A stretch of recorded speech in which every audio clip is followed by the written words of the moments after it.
மக்களுக்கு வணக்கம். இன்னைக்கு தமிழகத்துல அரசியல் களம் ரொம்ப சூடு பிடிச்சிருக்கு. என்னன்னு பாத்தீங்கன்னா 2026 தேர்தல் ரொம்ப பயங்கரமான தேர்தல் அப்படிங்கிறது. என்ன காரணம் அப்படின்னா விஜய் அவர்கள் அரசியலுக்கு வந்ததுதான் மிகப்பெரிய ஒரு காரணமா இருக்கு. இது பாத்தீங்கன்னா பெரிய ஒரு ஒரு ஒரு ஒரு ஒரு பதட்டமான ஒரு சூழலை தான் உருவாக்கியிருக்கு. ஏன்னா விஜய் அவர்கள் பின்னாடி இவ்வளோ பெரிய கூட்டம் கூடுது, எப்படா அந்த அரசியல் இருக்கும்போது எல்லாருக்குமே ரொம்ப பயங்கர ஒரு கியூரியாசிட்டியா இருக்கு. அந்த இந்த அரசியல் என்ன நடக்க போகுது, யார் ஆட்சியை பிடிக்க போறாங்கிற ஒரு பதட்டமான சூழல் இருக்கிற நிலையில இப்போ எல்லா கட்சிகளும் சில கட்சிகளோட கூட்டணி வைப்பாங்க. அந்த கட்சியில இருந்து சில நிர்வாகிகள் போயிட்டு வேற கட்சியில இணைவாங்க அப்படிங்கிற மாதிரி நிறைய காமனா அது நடக்கிற விஷயம் தான் அரசியல்ல. ஆனா இந்த விஷயத்த எல்லாரும் ரொம்ப எதிர்பார்த்து கொண்டிருந்த விஷயம் தான். ஏன்னா பாத்தீங்கன்னா இதுல எல்லா கட்சிகளோடு சில கட்சிகளோட கூட்டணி வைப்பாங்க. எல்லா கட்சிகளும் கூட்டணி அமைச்ச ஒரு கட்சியா தான் இதுவரை தமிழ்நாட்டில் இருக்கு. தனித்து நிற்கிற ஒரே கட்சி அது உங்களுக்கே தெரியும், நாம் தமிழர் கட்சி. இவங்க பாத்தீங்கன்னா இவங்களுடைய நிலைப்பாடு எல்லாமே வேற மாதிரி இருக்கும். இவங்களுடைய கொள்கை, இவங்களுடைய சித்தாந்தம் எல்லாமே வேற மாதிரி இருக்கும். அதாவது தமிழ் தேசியம் என்ற ஒரு கொள்கையை எடுத்து இவங்களுடைய கணக்கு எல்லாமே வேற. சமூகம் இப்படிதான் இருக்கணும், சமூகத்தை வளர்க்கணும், நாட்டோட பொருளாதாரத்தை பெருக்கணும் அப்படிங்கிற மாதிரி நிறைய டெக்னாலஜிஸ் நிறைய இவங்க பேசுவாங்க. வெளிநாடுகளில் என்னென்ன விஷயங்களை இம்ப்ளிமெண்ட் பண்ணி வச்சிருக்காங்க, அந்த நாடு எப்படி எந்த அளவுக்கு ஹையில் இருக்கு, அவங்களோட எஜுகேஷன் சிஸ்டம் எப்படி இருக்கு, அவங்களுடைய பொருளாதாரம் எப்படி இருக்கு அப்படிங்கிற மாதிரி எல்லா விஷயங்களையும் பேசி, விவசாயம் சார்ந்தது, தற்சார்பு பொருளாதாரம் சார்ந்து இந்த மாதிரி நிறைய விஷயங்களை பேசி கிட்டத்தட்ட 36 லட்சம் ஓட்டு தனித்து பெரும்பான்மையில இவங்க வாங்கியிருக்காங்க. இவங்க யார் கட்சிகளோடும் கூட்டணி வைக்க மாட்டாங்க, அதுவும் சொல்லிட்டாங்க. நாங்கள் எங்களுடைய கொள்கையை ஏற்றுக்கொண்டு, தமிழ் தேசியம் என்ற கொள்கையை ஏற்றுக்கொண்டு, எங்களுடைய நிலைப்பாட்டை ஏற்றுக்கொண்டு வருவர்களோடு நாங்கள் கூட்டணி வைப்போம். ஆனால் மற்ற கட்சிகளோடு நாங்கள் கூட்டணி வைக்க மாட்டோம். அந்த கட்சியின் தலைவர் சீமான் அவர்கள் நிறைய இடத்துல பதிவு பண்ணியிருக்காரு. இதுல காளியம்மாள்ங்கிறவங்க பார்த்தீங்கன்னா இப்போ அனைத்து இந்திய அண்ணா திராவிட முன்னேற்ற கழகத்துல இணைஞ்சிருக்காங்க. காளியம்மாள் என்னடா இப்படி போய் இணைஞ்சிட்டாங்களேன்னு சொல்லி இவங்களை பத்தி பில்டப் பண்ணி பேசுறது இங்க ஒன்றும் கிடையாது. இவங்க ஒரு எளிய குடும்பத்திலிருந்து பிறந்து நாம் தமிழர் கட்சியில பயணிச்ச பிறகு இவங்களுக்கு ஒரு ஒரு ஒரு நல்ல ஒரு பேர் கிரியேட் ஆச்சு. அதாவது தமிழ் தேசியத்தை பேசுறாங்க, ஒரு பெண்ணா இருந்து எப்படி இப்படியெல்லாம் பேசுறாங்க அப்படிங்கிற அளவுக்கு மக்கள் மத்தியில ஒரு வரவேற்பு இருந்தது. அதுக்கப்புறம் கொஞ்சம் நல்லா பிரபலமானாங்க. அதாவது இவங்களுடைய ஹிஸ்டரி பார்த்தீங்கன்னா மயிலாடுதுறை மாவட்டம் திருமுல்லைவாசல் என்ற மீனவர் கிராமத்துல தான் இவங்க பிறந்தாங்க. மீனவர் சமுதாயத்தை சேர்ந்தவங்க. இவங்க பார்த்தீங்கன்னா பெரும்பாலும் தமிழ் தேசிய கொள்கையை அதிகமா இவங்க ஊடகங்களில் பார்க்கறதா இருக்கட்டும், சீமான் அவர்கள் பேசுறதா இருக்கட்டும், எல்லாத்தையுமே இவங்க ரொம்ப ஆழமாக கவனிச்சு இதாண்டா நம்ம நாட்டுக்கான அரசியல் அப்படிங்கிறத தேர்ந்தெடுத்து நிறைய விஷயங்களை பார்த்து அதை இன்ஸ்பயர் ஆகி அதுக்கப்புறம் ஒரு டிவி ஷோவில் இவங்க பார்ட்டிசிபேட் பண்றாங்க. நீங்களும் வெல்லலாம் 1 கோடி என்ற நிகழ்ச்சியில இவங்க கலந்து கிட்டத்தட்ட 25 லட்சம் ரூபாய் அவங்க பரிசு வாங்கியிருக்காங்க. அதுக்கப்புறம் சமூக ஊடகங்கள்ல கொஞ்சம் பேசக்கூடிய லெவல்ல கொஞ்சம் வளர்ந்து வந்தாங்க. அதுக்கப்புறம் நாம் தமிழர் கட்சியில போயிட்டு இணைஞ்சாங்க. நாம் தமிழர் கட்சியில பயணிச்சு நிறைய பொது மேடைகள்ல கருத்தியல் ரீதியா பேசுறதா இருக்கட்டும், அவங்களுடைய வேகமா இருக்கட்டும், அவங்களோட பேச்சா இருக்கட்டும், அவங்களோட திறமைகளா இருக்கட்டும், எல்லாமே வியந்து பார்த்தாங்க.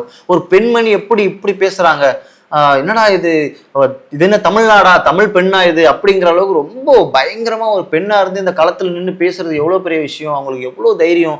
அதாவது தமிழ்நாட்டுல மிகப்பெரிய கட்சி, மிகப்பெரிய 2 கட்சி, அந்த கட்சியை எதிர்த்து எப்படி அப்படி பேசுறாங்க, இவங்களுக்கு பயமே இல்லையா, பரவாயில்ல ஒரு பெண்ணா இருந்து இந்த அளவுக்கு துணிச்சலா பேசுறாங்க. நிறைய பேர் இவங்களை வரவேற்றாங்க. அதுக்கப்புறம் 2024 நாடாளுமன்ற தேர்தலில் இவங்க போட்டிடுறாங்க. மைக் சின்னத்துல போட்டிடுறாங்க. கிட்டத்தட்ட 1,20,000 வாக்குகள் பெறாங்க. இந்த 1,20,000 வாக்குகளும் யாரால போடப்பட்டுச்சு, எதனால போட்டாங்க? இந்த 1,20,000 மக்கள் யாரை நம்பி போட்டாங்க, எந்த கொள்கையை ஏற்றுக்கொண்டு போட்டாங்க? தமிழ் தேசியம் என்ற ஒரு கொள்கை ஏற்று போட்டாங்க. அதுக்கப்புறம் பெருமளவில் அவங்க பேசப்பட்டாங்க. பரவாயில்ல இவங்க நிறைய ஓட்டு வாங்கியிருக்காங்க அப்படின்னு சொல்லிட்டு நிறைய பேசப்பட்டாங்க. நல்ல ஒரு அந்த கட்சியில நல்ல ஒரு நேம் இருந்து அதுக்கப்புறம் இவங்களுக்கு ஒரு ஒரு தலகணம். ஆனா எல்லா மனுஷனுக்கும் அப்படி இருக்காது. ஒரு சிலருக்கு நம்ம பேசுறது எல்லாம் பயங்கரமா இருக்கே, நம்ம கூட இவ்வளவு மக்கள் கூடுறானே, நம்மளுக்கு இத்தனை லட்சம் பேர் ஓட்டு போட்டிருக்கானே அப்படிங்கிறவங்களுக்கு ஒரு சில தலகணம் சில பேருக்கு வரும் இல்லையா, அந்த மாதிரி இவங்களுக்கு வந்திருக்கு அப்படின்னு சொல்றாங்க. ஏன்னா 1,20,000 ஓட்டு நம்மள நம்பி மக்கள் போட்டிருக்கான். யாருக்காக போட்டான் அப்படின்னு பாத்தீங்கன்னா நாம் தமிழருங்கிற அந்த கட்சிக்காக சீமான் பேசிய அந்த வார்த்தைகளுக்காக மட்டும்தான் அந்த 1,20,000 ஓட்டு இவங்களுக்கு போட்டாங்களே ஒழிய காளியம்மா அப்படிங்கிற ஒரு நபருக்காக இந்த போடப்பட்ட வாக்கு அல்ல, அந்த கொள்கையை ஏற்றுக்கொண்டு போடப்பட்ட வாக்கு. ஆனா இவங்களுக்கு நம்மளுக்கு இத்தனை லட்சம் பேர் ஓட்டு போட்டுருக்காங்களே, 1,20,000 பேர் ஓட்டு போட்டுருக்காங்களே அப்படின்னு சொல்லிட்டு இவங்க வந்து தனியாக ஒரு கூட்டத்தை போடுறதா இருக்கட்டும், ஒரு பொதுக்கூட்டங்கள் போட்டு பேசுறதா இருக்கட்டும், இந்த மாதிரியான விஷயங்களை இவங்க பண்ணிட்டு இருக்கும்போது அது சீமான் அவர்களுக்கு தெரிய வந்து இந்த மாதிரி கூட்டம்லாம் போடக்கூடாது, நீங்கள் எப்படி என்ன கேட்காம கூட்டம் போடுறீங்க அப்படிங்கிற மாதிரி அவர் கருத்தியல் ரீதியாக ஒரு முரண்பாடு ஏற்பட்டு அவங்க வந்து கட்சியிலேருந்து விலகிட்டாங்க. அதாவது சீமான் அவர்கள் தான் வந்து கட்சியை விட்டு நீக்கப்பட்டதா சொல்றாங்க. ஆனா இவங்க தனிப்பட்ட முறையில் பேட்டி கொடுக்குற இடத்துலாம் பார்த்தீங்கன்னா நான் வந்து அண்ணனுக்கும் எனக்கும் சில கருத்தியல் வேறுபாடு இருந்துச்சு, முரண்பாடு இருந்துச்சு, அதனால எனக்கு பிடிக்கல நான் விலகிட்டேங்கிற மாதிரி பல ஊடகங்கள்ல இவங்க பேசியிருந்தாங்க. ஆனா வந்து பலர் பேசப்படுறது என்ன அப்படின்னா, நாம் தமிழர் கட்சியில பேசப்படுறது என்னன்னா, இந்த மாதிரியான விஷயங்களை இவங்க பண்ணிட்டு இருக்கும்போது வெளியே அனுப்பிட்டாங்க. ஏன்னா வந்து பொதுவாக ஒரு மேடை போட்டு பேசுறதுன்னா ஒரு தலைமையை கேட்டு தான் போடணும். அந்த மாதிரி நான் இந்த இடத்துல மேடை போடுறோம், போட்டு ஒரு பொதுமக்கள் ஒரு அறிக்கை ஒரு பொதுமக்களிடையே ஒரு விழிப்புணர்வு நான் ஏற்படுத்த போகிறோம் அப்படின்னு நீங்கள் முடிவு பண்ணுறாங்க அப்படின்னா, எந்த கட்சியில் இருந்தாலும் சரி, ஒரு எம்எல்ஏ எம்பி அந்த நிர்வாகி யாராக இருந்தாலும் தலைமையை கேட்டு தான் ஒரு முடிவு எடுப்பாங்க. இவங்க வந்து பார்த்தீங்கன்னா ஒரு சில இடங்களில் வந்து இவங்களா ஒரு கூட்டம் போடுறது, இவங்களா ஒரு கூட்டத்தை கூட்டுறது, இந்த மாதிரியான விஷயங்கள்லாம் பேசும்போது பார்த்தீங்கன்னா அவங்களுக்கு அது முரண்பாடு ஏற்பட்டு அவங்க வந்து அந்த கட்சியிலேருந்து நீக்கப்பட்டாங்க. அவங்களும் வேற கட்சியிலேருந்து நீங்கிட்டாங்க. அதுக்கப்புறம் இந்த இந்த காளியம்மா அவர்கள் வந்து யார் கட்சியில இவங்க சேர போறாங்கிற மாதிரி எல்லாருக்குமே ஒரு எதிர்பார்ப்பு இருந்துச்சு. முக்கியமா நாம் தமிழர் கட்சியில பயணிக்கக்கூடியவங்களுக்கு ஒரு எதிர்பார்ப்பு இருந்துச்சு. திடீர்னு எப்படி இதை விட்டுட்டு இந்த ஸ்டாண்டை விட்டுட்டு அடுத்த ஸ்டாண்டுக்கு மாறினாங்க அப்படிங்கிறது, இவங்க எங்க போய் சேர போறாங்க மாதிரி எல்லாருக்கும் ஒரு ஆச்சரியம் இருந்தது. அவங்க யாரு கூட போய் சேர்ந்துருக்காங்க பார்த்தீங்கன்னா, அனைத்து இந்திய அண்ணா திராவிட முன்னேற்ற கழகத்துல போய் இணைஞ்சிருக்காங்க. இப்பதான் இவங்க எல்லாருக்குமே ஒரு பயங்கர ஒரு அதிருப்தி. எப்படி, அதாவது நீங்க தான் வந்து திராவிடத்தை எதிர்த்துறீங்க, தமிழ் தேசியன்னு பேசுனீங்க, திராவிடர்கள்லாம் எங்களை ஏமாத்தி கொண்டிருக்காங்க, ஈழத்துல 2 லட்சம் பேர் மக்களை வந்து கொன்னு குவிக்கும் போது காங்கிரஸ் கூட துணை நின்று வேடிக்கை பார்த்த ஒரு அரசியல் கட்சி இது, துரோகம் பண்ண ஒரு கட்சின்னு சொல்லிட்டு நிறைய விஷயங்கள் இவங்க நிறைய மேடைகளில் பேசியிருக்காங்க.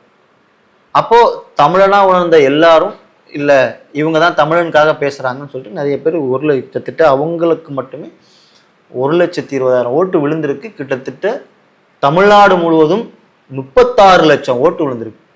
எதுக்காக அப்படின்னா, திராவிடத்தை எதிர்த்து தமிழ் தேசியம் என்ற கொள்கை நிலைப்பாட்டில் இருக்கிறவங்க இந்த கட்சிக்கு ஓட்டு போட்டுருக்காங்க. அதே மாதிரி இவங்க பேசுனது அப்படிதான். இப்ப திடீர்னு இவங்க போய் திராவிட கட்சியில போய் இணையும் போது பாத்தீங்கன்னா, இப்போ இது எப்படி பெரும்பாலும் பேசப்படுதுன்னா, இவங்களும் ஒரு சாக்கடை அப்படிங்கிற மாதிரி நிறைய கமெண்ட் பாக்ஸ்ல காசு வாங்கிட்டாங்க, இவங்களும் ஒரு சாக்கடை, எல்லாமே அப்படிதான் அப்படிங்கிற மாதிரி பேச ஆரம்பிச்சிட்டாங்க. இதுல வந்து நம்ம முக்கியமா ஒரு சில நபர்களை வந்து நம்ம பார்த்தே ஆகணும். அதாவது யாருன்னு பார்த்தீங்கன்னா, சாட்டை திருமுருகன் பார்த்தீங்கன்னா 2010 இருந்து கிட்டத்தட்ட 15 வருஷமா நாம் தமிழர் கட்சியில பயணிக்கிறார். அதாவது கட்சி ஆரம்பிச்சிலேருந்து பயணிக்கிறார். நிறைய இவரும் நிறைய வந்து கருத்துக்களை பேசுவார், அது தவறுன்னு சொல்லிட்டு சீமான் அவர்கள் கண்டிக்கும் போது ஒரு 2-3 தடவை வந்து கட்சியை விட்டே நீக்கியிருக்காரு. ஆனால் கட்சியை விட்டே நான் நீக்கினாலும், சீமான் அவர்கள் என்னை விமர்சித்தாலும், தவறான முறையில் என்ன பேசினாலும், நான் நிற்பது சீமானுக்காக அல்ல, நான் நிற்பது சீமான் அண்ணன் வைத்த கொள்கைக்காக, தமிழ் தேசியம் என்ற கொள்கைக்காக. சீமான் அவர்களின் உணர்வுபூர்வமான வழிகளை அவர் மேடைகள் பேசும்பொழுது உணர்வுபூர்வமாக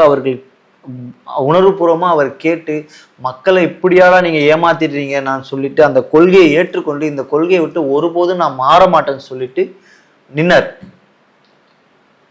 அப்போ இன்னைய வரையும் அவர் நாம் தமிழர் கட்சியில தான் இருக்கிறார். அப்போ இவங்கெல்லாம் பார்க்கும்போது, அப்புறம் இடுமாவளவன் கார்த்திகா இருக்கட்டும், ஸோ இந்த மாதிரி இவங்கெல்லாம் பார்க்கும்போது ஏழ்மை குடும்பத்துல பிறந்து இந்த அளவுக்கு ஒரு கட்சியில ஒரு லெவலுக்கு வந்த பிறகு எல்லாருமே என்ன பண்ணுவாங்க, சில கட்சிகள் வந்து காசு கொடுத்து என் கட்சிக்கு அவன் கூப்பிடுவோம். ஆனா இதுவரையும் இதை விட்டு கலையாத இவங்கெல்லாம் பார்க்கும்போது ரொம்பவே பெருமையா இருக்கு. அதே மாதிரி இப்போ காளியம்மாள் வந்து இந்த கட்சியில போய் இணைஞ்சது பார்த்தீங்கன்னா, எல்லாருமே இப்படிதான் அப்படிங்கிற மாதிரி மக்களே தள்ளிட்டு போற அளவுக்கு தான் ஒரு சில விஷயங்களை இவங்க செஞ்சிருக்காங்கன்னு நிறைய சோசியல் மீடியால பேசப்படுறாங்க. ஸோ நாம் தமிழர் கட்சியில திராவிடத்தை எதிர்த்து சண்டை போட்ட இந்த காளியம்மா அவர்கள் இப்ப திராவிட கட்சிகளிலே இப்போ இணைஞ்சிருக்காங்க. இதை பத்தின உங்களுடைய கருத்து என்னன்னு கமெண்ட் பாக்ஸ்ல கமெண்ட் பண்ணுங்க. நன்றி.